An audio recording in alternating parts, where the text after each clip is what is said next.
Hi, Christina.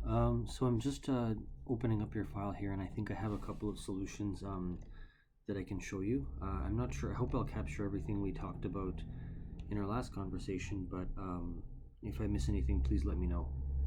So I'm going to start with opening up a section view. I'm going to close the page, the paper layout space there.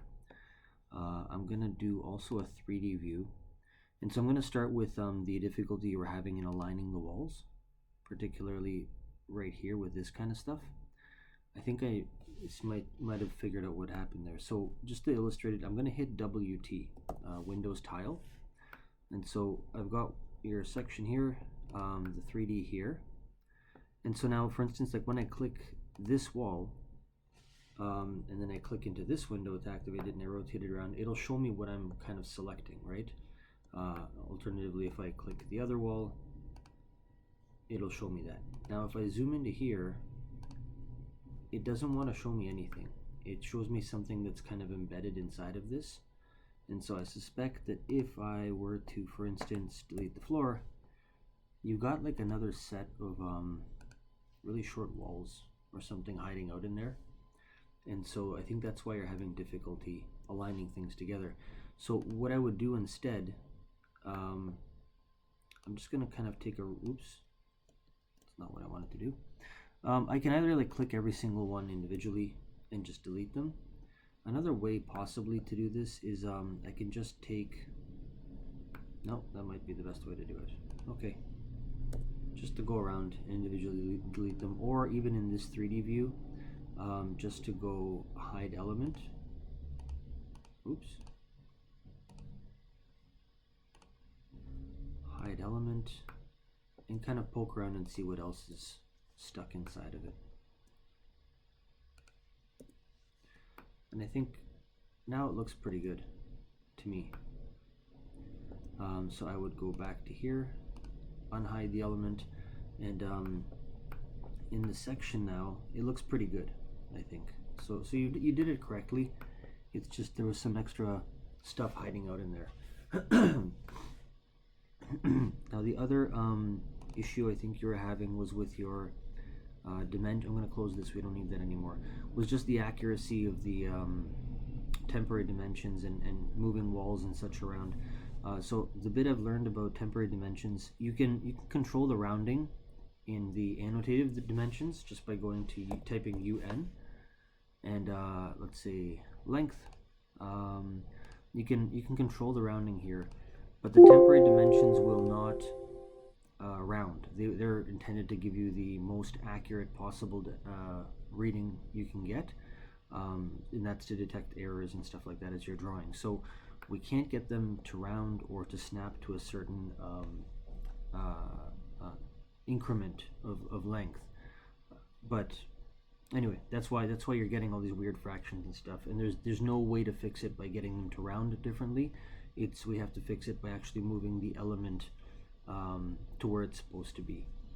I think part of the problem with getting temporary dimensions to pop up in here is that you've already constrained so many things here that it seems to create like a little, this seems to be somehow, oh, the center, this is attached, I guess, to the center of this, the center of this dimension constrains this. So to move things around, you might have to like unconstrain a couple of things first. I'm just going to unconstrain the whole bottom row. And now I'm going to see if I get any extra. Yeah, so now I have a couple of extra dimensions in here. And so let's say I wanted to line up this wall with that. I could either do it through clicking on that temporary dimension. And by the way, if you want to turn a temporary dimension into a real dimension, you click that little thingy under it, that little arrow with two lines. Now I don't really want to do that right now. But I can either change this to 0 feet and have it align with the wall, or I could have used the align button. And as you can see, so when I change this, sorry, when I align this,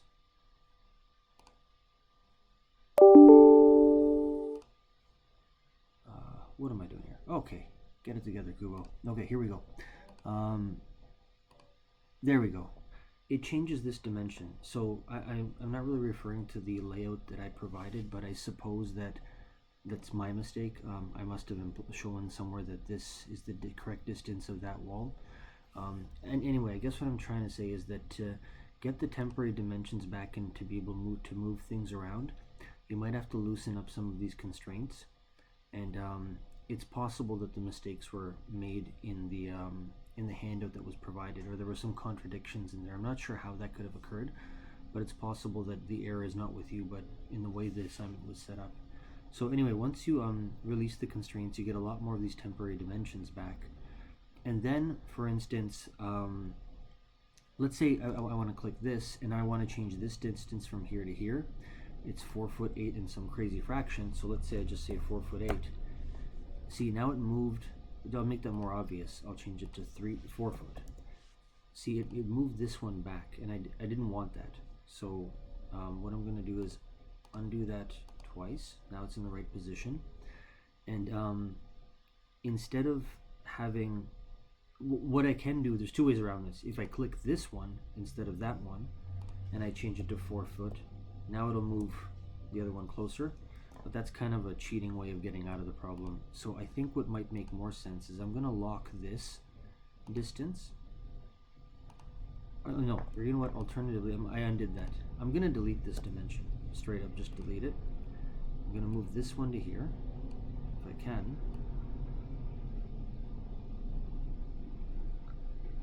There we go. And I'm going to lock that. And now, if I change this to 4 foot, insert conflicts with joined wall. What's up?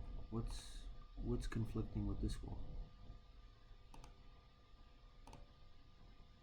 Oh, no, I don't really know what the issue there was, but it did change the distance to what I wanted it to be. So I guess this might be an example of kind of strategically locking certain things as you're drawing, and that's not really something I touched on in our lesson, so that's on me. But you can kind of use, there's two kinds of categories of dimensions. There's real dimensions or permanent dimensions. These would fall under the permanent category, and there's temporary dimensions. And then another way of drawing is that you sort of use permanent dimensions as like as a I don't know what the right word here is, as a crutch. So you kind of temporarily set it up from where you want it to be, lock it, draw everything in the area you want, and then you can remove some of the dimensions and add just the ones that you want later. It's almost like a cosmetic layer of dimensions at the end. Anyway, I hope this helped clear things up a little bit. If I've missed anything, I apologize. Please let me know and I will cover it again. I'll return and I will cover what I've missed. Thank you.